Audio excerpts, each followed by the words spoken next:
mundo. Sana ay panghabang buhay na ito. Ikaw ang binibini na ninanais ko, binibining marikit na dalangin ko. Ikaw ang nagbigay ng kulay sa aking mundo. Sana ay panghabang buhay na ito. O binibini ko, ikaw ang nais ko, na makapiling sa buong buhay ko. Laman ng panaginip, ikaw ang iniisip. Di ko alam kung bakit ako ay nabibighani. Sa tuwing ikaw ay napapadaan, mga mata ko ay umigis na pagkat korting-korting na katawan mo ay. Okay, dito tayo guys. Pag off namin ni Chad, ganito, naglalakad kami or pumupunta kami sa place kung saan masarap magtambay or maglalalakad lang, magbike kung gusto mo din, o diba? Kaya dito tayo, pasukin natin tong kagubatan na to.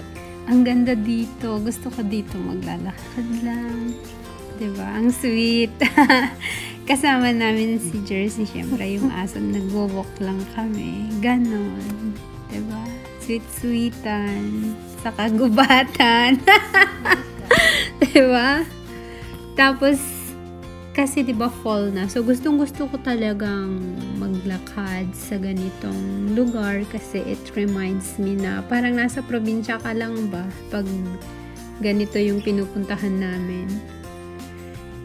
Hindi na ako natutuwang magbike kasi medyo malamig na.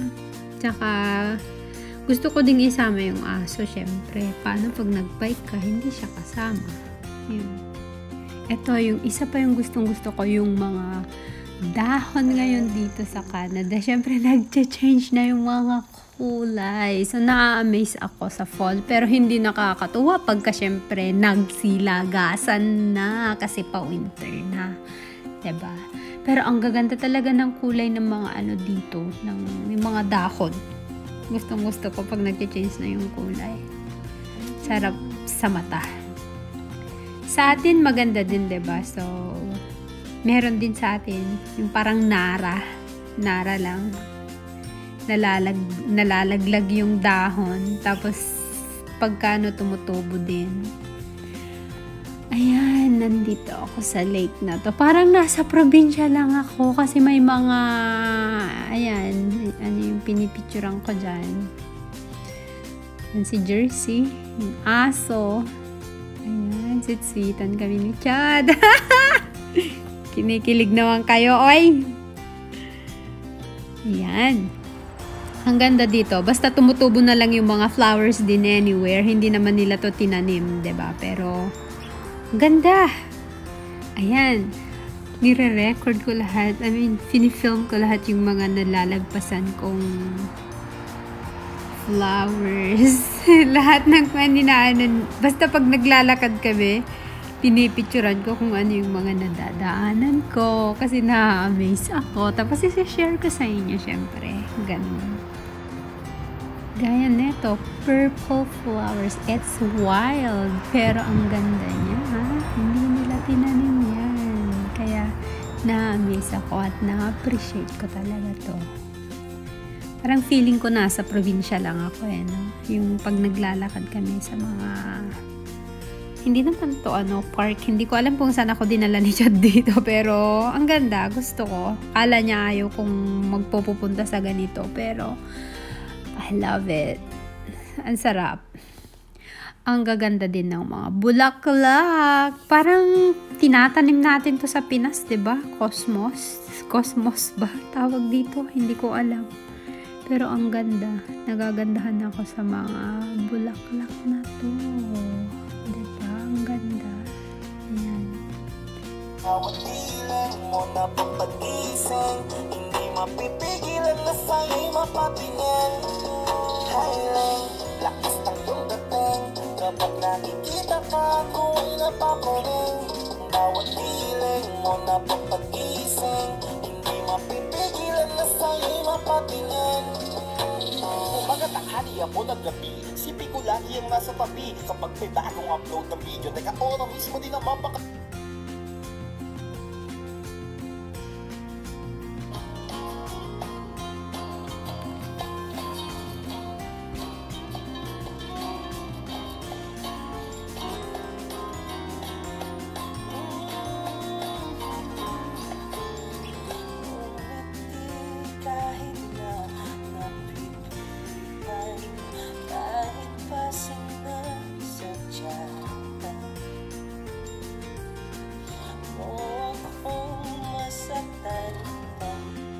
mananatili ang alay kong pag-ibig sa akin. Sino ang iibigin ko? Ikaw ba na pangarap ko? O siya bang kumakatbok sa puso ko?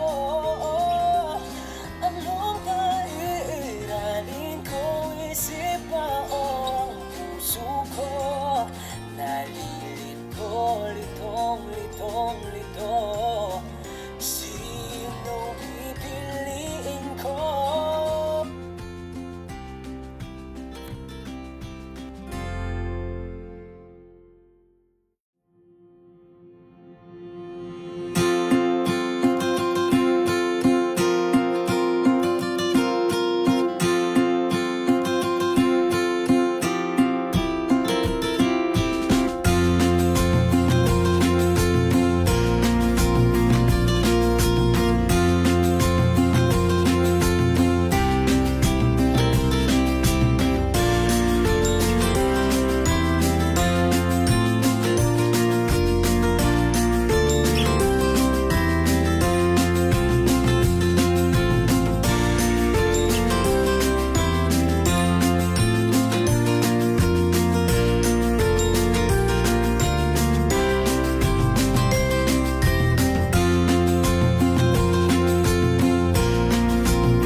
What is this shit?